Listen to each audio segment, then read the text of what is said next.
Neste vídeo eu vou tratar sobre a regressão infantil da sociedade, aspectos da neurose, da psicose e como essa infantilidade também se interfere na espiritualidade. E de modo algum, já adianto que não estou falando contra as instituições ou ir à igreja ou manifestações religiosas. De modo algum, apenas entendendo como isso se associa com a neurose, a psicose e a infantilização do nosso psiquismo. A espiritualidade ela é extremamente essencial na vida humana, mas assim como tudo, nós também precisamos desenvolver, aprender e crescer nesse âmbito. Sair dos estados imaturos, infantis, para que a espiritualidade seja algo positivo e saudável e nos ajude na construção do nosso mundo interno, mundo externo. Então é extremamente importante nós compreendermos isso. Não se trata aqui de demonizar, mas de ampliar o nosso sentido de espiritualidade e esse caminho infantil que a sociedade está trilhando. Por conta de muitos discursos também que vai contra a função paterna, a paternidade, o homem na sociedade, porque quando você tira a função paterna da infância, da relação da criança ali na primeira infância, você quebra o princípio da realidade, você quebra o princípio da autoridade, porque a função paterna, não estou falando exatamente de homem, porque existem homens que não cumprem a sua função paterna, está ali presente, mas não como pai. Então a função paterna é aquela que se interpõe na relação entre o filho e a mãe, porque a mãe naturalmente, inconscientemente, tem aquela ideia da possessão, da simbiose, é meu, nasceu de mim, das minhas entranhas e ninguém toca. Esse filho é tudo para mim, é o meu falo, é a minha potência. Então não tire e não remova essa potência da minha vida. Muitas vezes esse pai vai ser convidado, entre aspas, a sair dessa relação. Mas a função pai tem que vir e tirar, falar, mãe, ok, mulher, ok, agora é tempo desse filho ir para a vida dele. Ele precisa se desconectar, ele precisa se desligar, para que ele vá. E nesse se desligar, cria-se na mente dessa criança uma instância chamada de superego, uma consciência moral, o princípio da lei, o princípio da autoridade, aquilo que limita, aquilo que se interpõe no seu desejo, no desejo que ele investe para a mãe. É como se esse filho falasse, chega, agora já deu. Agora você vai ter que destinar esse desejo a outros lugares na sua vida. E esse é o princípio da lei que se cria na mente. E o princípio da realidade, porque essa criança ela vai sair daquele mundo encantado, do mundo narcísico. Tudo que eu desejo é realizado. Se eu desejo algo, eu tenho. Através dessa mãe, através desse lugar. Então, quando vem a função paterna, ela quebra isso e leva para a realidade. É a frustração, é o princípio da castração que vai levar ao amadurecimento e que vai levar essa criança a ter uma vida mais madura e conseguir lidar com a realidade do mundo, lidar com a ambivalência do amor, do ódio. Mas nós temos removido isso e estamos regredindo ao estado pré-verbal, ao estado quando a criança não se manifesta a partir da fala. Isso tem gerado consequências difíceis. A gente tem visto esses comportamentos infantis no dia a dia, nas convivências, dos pensamentos mágicos, pensamentos universalizados, a dificuldade de lidar com a frustração, o desejo. O narcisismo primário está ali como um fantasma nas convivências. Pensamento mágico, pensamento catastrófico, pensamentos mais ansiosos. Há uma supervalorização do pensamento e do poder do que se pensa. Distorções da física quântica. Tudo isso reflete a estados primitivos. o retorno ao animismo, animatismo, que são expressões religiosas da antiguidade, o poder que existe nas coisas, o poder que existe na madeira, na pedra. Esse é o animatismo, o mana que existe nas coisas. O animismo, que é a entidade da floresta, é o espírito da floresta, o espírito da montanha, é o espírito do raio, o espírito do sol. Então, são expressões que remetem à condição infantil da criança. Nós estamos percebendo isso. Tanto que o nível de ansiedade também reflete isso. Porque a ansiedade, ela está ligada ao pensamento catastrófico, pensamento mágico. Eu penso, vai acontecer. A neurose obsessiva sofre pelo excesso do pensamento. É atormentado pelos pensamentos. Eu penso, mas isso vai acontecer. E eu preciso fazer rituais para evitar isso. E aí que entra as manifestações religiosas dentro das dores da neurose, da psicose. Eu não faço exatamente porque eu amo a Deus ou tenho um crescimento naquela espiritualidade. Não, porque eu quero evitar uma catástrofe. Eu faço o ritual porque eu quero evitar que algo aconteça. Eu faço algo porque eu quero o livramento do mal, do mundo encantado, do diabo, dos espíritos. Eu dou o dízimo porque senão o devorador vai me matar. Eu vou na igreja porque daí a semana vai ser ótima. Então eu faço sempre algo para ir para isso, é o estado da neurose. Estou evitando o mal, baseado numa culpa, baseado num peso, numa cobrança interna, e que muitas vezes acaba não sendo saudável. A psicose, ela é diferente. Ela vai para a igreja e tal, mas ela não se preocupa muito em evitar o mal. Ela quer causar reações no outro. Quer causar reações no outro, porque o psicótico, ele reage ao outro. Ele se alimenta da reação do outro, na verdade. Porque ele não tem muito contato consigo. Então ele pretende viver quando o outro reage. Então eu vou para a igreja para causar uma reação no outro. Não é por mim exatamente. Enquanto o neurótico vai para evitar que o outro sinta alguma coisa, porque o neurótico é aquela criança que quer sempre agradar o pai, sempre agradar a mãe, quer evitar que a mãe sofra, quer evitar que o pai sofra, ele transfere isso depois para a vida adulta e quer evitar que alguma coisa de mal aconteça com o outro. O outro pode ser o pastor, pode ser o filho, pode ser a mãe, pode ser a mulher, pode ser qualquer outra personagem. E o psicótico, ele, ao contrário do neurótico, ele quer provocar alguma coisa nesse pai, provocar alguma coisa nessa mãe, porque ele quer sentir que essa mãe está ali ainda. Quer sentir que esse pai está ali. Então, ele provoca alguma coisa e vai usar, muitas vezes, a religiosidade, a espiritualidade para isso. A intenção é outra, a motivação é outra. Inclusive, essas questões eu coloco também aqui pincelado nesse livro, Este Mundo Precisa de Lei. E sobre essa questão da neurose, a gente pode encontrar isso também no estudo do Homem dos Ratos, de Freud, de 1907, onde esse homem também ali é atormentado por rituais neuróticos para tentar evitar a morte do pai, porque ele desejou a morte do pai e ele fica atormentado por aquilo. Percebe-se que nessa infantilização da sociedade, por conta dessa ausência paterna, mecanismos de defesas primitivos são utilizados com muita frequência, como projeção, identificação projetiva, clivagem, cisão, foraclusão, porque eu não consigo me perceber, nem perceber o outro. O estado infantilizado é isso.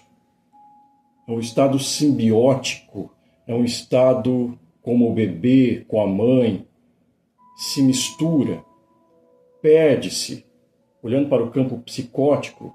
Até mesmo hoje em dia existe um aumento nesses diagnósticos de borderline, por exemplo. Borderline está ali entre a neurose e a psicose. É justamente o que simboliza a sociedade hoje em transição. Não está lá e nem cá. Ela não está nem em neurose, nem na psicose. Ela está no limítrofe, está na borda, está na linha. O aumento de casos, como está no DSM-5, né, da psiquiatria, dos diagnósticos de doenças mentais, no cluster B, que é o transtorno de personalidade narcisista, histriônico, antissocial, borderline. A gente percebe um aumento disso. E esse tipo de estrutura psíquica, ela perde o limite do próprio corpo, do eu, o eu não se estrutura. Então usa muito esses mecanismos de projeção. Ou seja, aquilo que me gera desconforto, que eu não sei exatamente o que está em mim, o mal que está em mim, eu não sei o que está em mim. Eu projeto sobre o outro. Eu começo a dizer, você é isso, você é aquilo. O mecanismo de clivagem, que é o discurso extremista, por exemplo, nós contra eles, moralizações extremas, cancelamentos, impossibilidade de diálogo. Clivagem é separação, é cisão, projeção. O mal está sempre no outro, a violência é sempre do outro, a corrupção é sempre externa, o erro nunca é próprio, a identificação projetiva, que é perigosa e mais sofisticada, ou seja, eu deposito no outro aquilo que eu não suporto em mim, provoco nele a reação que confirma a minha fantasia, uso o outro como recipiente do meu ódio, medo ou angústia, e tudo isso é defesa pré-verbal, onde existe uma perda na capacidade de ambivalência. É como se a gente voltasse para o estado primitivo que Melanie Klein fala das crianças. A criança tem aquele estágio esquizoparanoide, segundo ela, e o processo depressivo, onde o seio bom e o seio mau começam a aparecer. O seio bom é aquele que me alimenta, o seio mau é aquele que se afasta, e a criança, segundo esses estudos dela, vai criar uma paranoide, uma ideia de que divisão de clivagem, ou seja, não é o mesmo seio que vem e me alimenta. Um seio bom me alimenta, o outro mal vai embora. É uma esquizoparanoide. E começa a ver essa clivagem.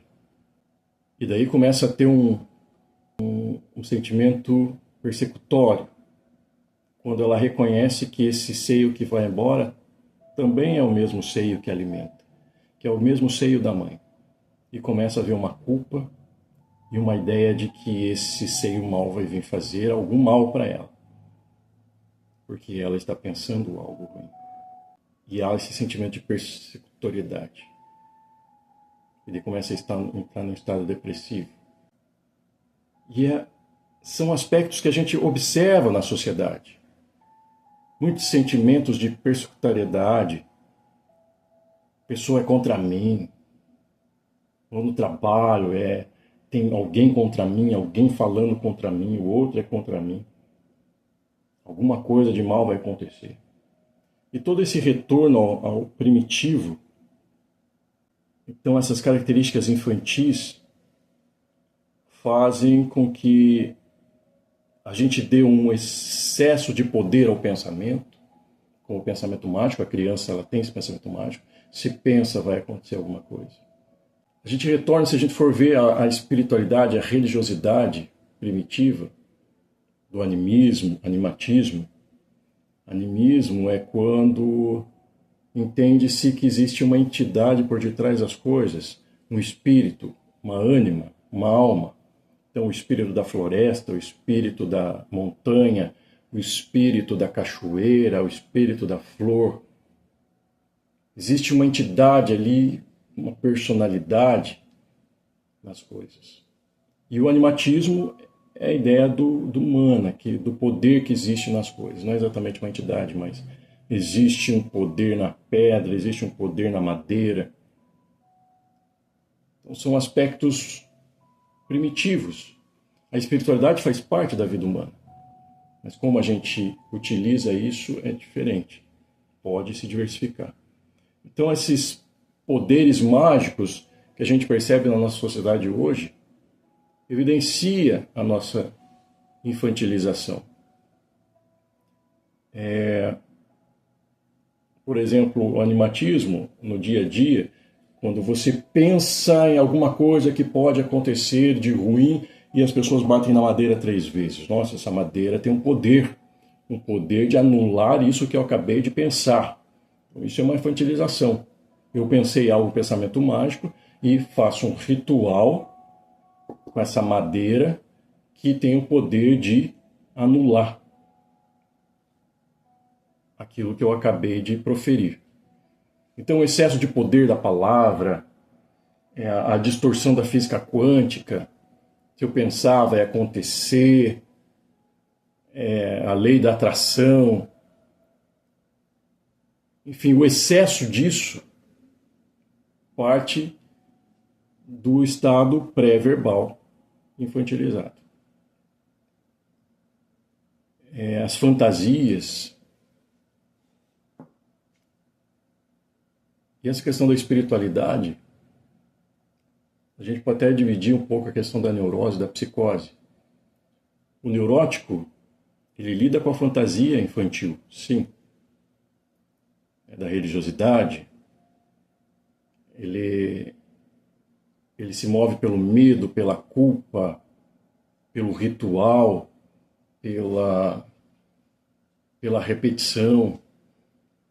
Então eu uso o crucifixo, eu vou para a igreja, eu toco na cruz, porque aquilo tem um poder. Isso é a base do animatismo. Aquilo tem um poder, e para o neurótico é um poder de livrar do mal. O final da oração do Pai Nosso. Mas livrai-nos do mal. Eu faço algo, eu rezo, eu me ajoelho, eu tomo a Santa Ceia, faço algo para me livrar do mal, para proteção, para evitar que alguma catástrofe aconteça. Isso é a base do pensamento neurótico infantil, que é sempre de proteção ao pai, proteção à mãe, uma ideia de reparar um pensamento. Então a criança, ela não tem muita ambivalência das coisas. Ela pensou mal do pai, pensou mal da mãe, a mãe vai morrer porque eu pensei. Mas enfim, a criança, o estado neurótico infantil, carrega isso. A ideia de fazer rituais e coisas para evitar, sobretudo, simbolicamente, inconscientemente, a morte do pai, a morte da mãe. Já o psicótico, então o neurótico, ele faz esses rituais para lidar com o mundo encantado, para livrar do mal, do espírito, do diabo, esse mundo encantado. O psicótico, ele vai também dentro desse processo religioso, espiritual, também tem os seus rituais, também tem sua fantasia. Ele também pode pegar na cruz, ou acender a vela, ou fazer qualquer outra coisa. Mas a intenção é diferente. Não é tanto para livrar do mal, mas para provocar uma reação no outro. Enquanto o neurótico quer evitar a reação negativa, psíquica, ali inconsciente na mente, a reação do pai e da mãe, ou seja, eu quero evitar o sofrimento do pai, evitar o sofrimento da mãe. O psicótico, ele faz coisas para provocar o contrário, uma reação do outro. Eu quero que o outro reaja àquilo que eu estou fazendo. Então ele não vai exatamente na igreja ou ter os seus rituais por ele. Ele vai motivado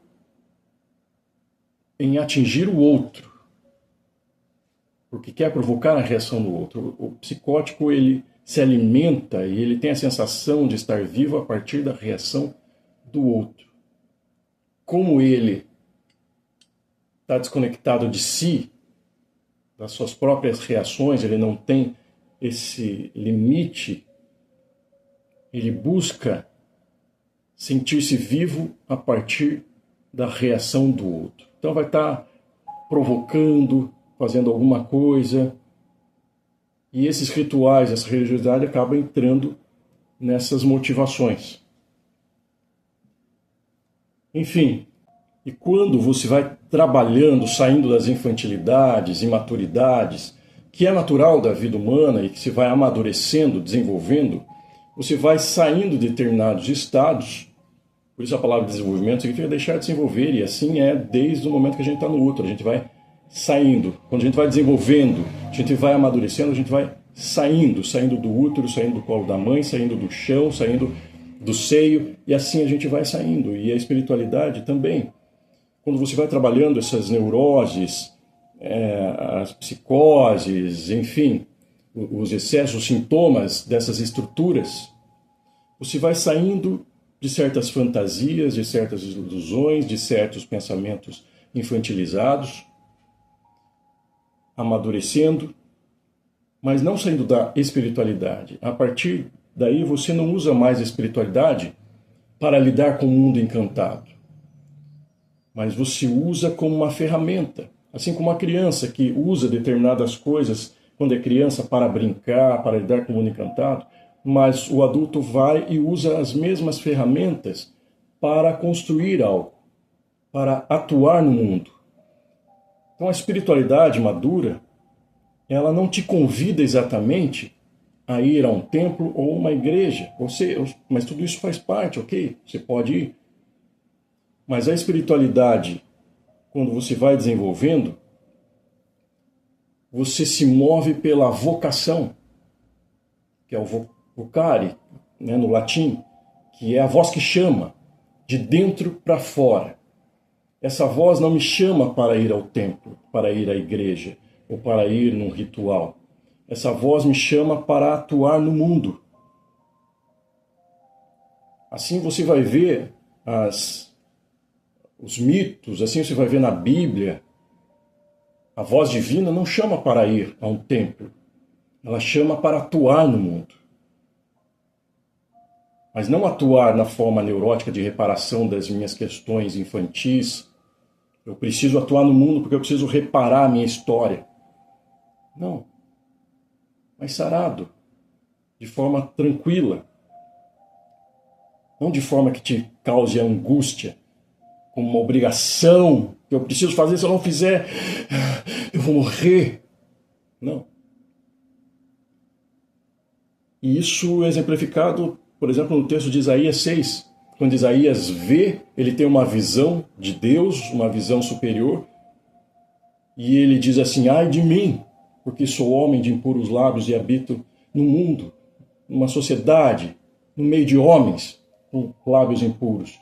Ele tem uma consciência de si, daquilo que lhe habita, da sua humanidade, é purificado naquilo e recebe uma vocação, uma convocação. A voz diz: a quem enviarei? E ele diz: eis-me aqui. Essa é a vocação. Não é um chamado para ir a algum lugar ou pertencer a alguma doutrina ou alguma instituição religiosa. É um chamado para ir para o mundo, para atuar no mundo.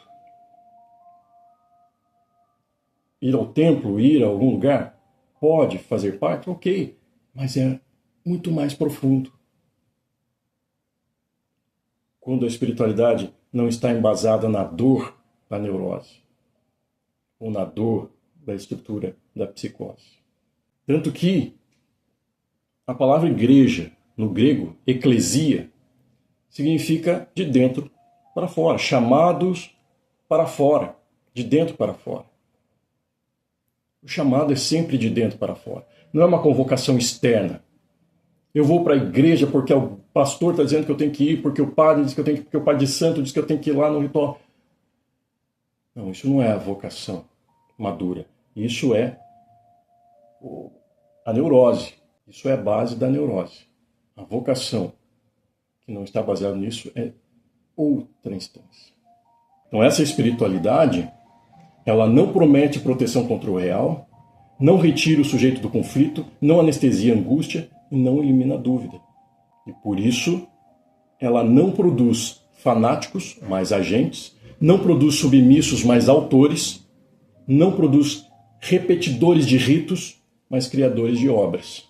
E quando a espiritualidade é infantilizada, ela está dentro da ameaça, da punição, da promessa mágica, da obediência cega.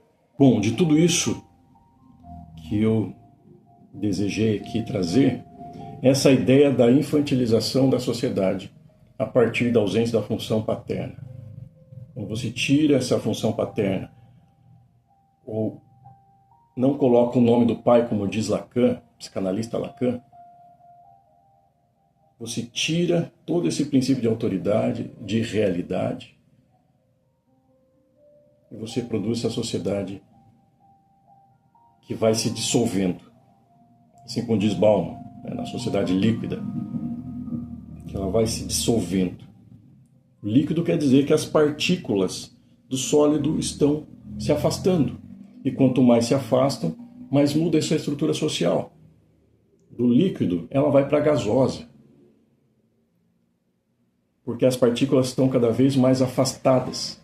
E no estado gasoso, interessante, que as partículas elas se batem entre si, elas se conflitam entre si.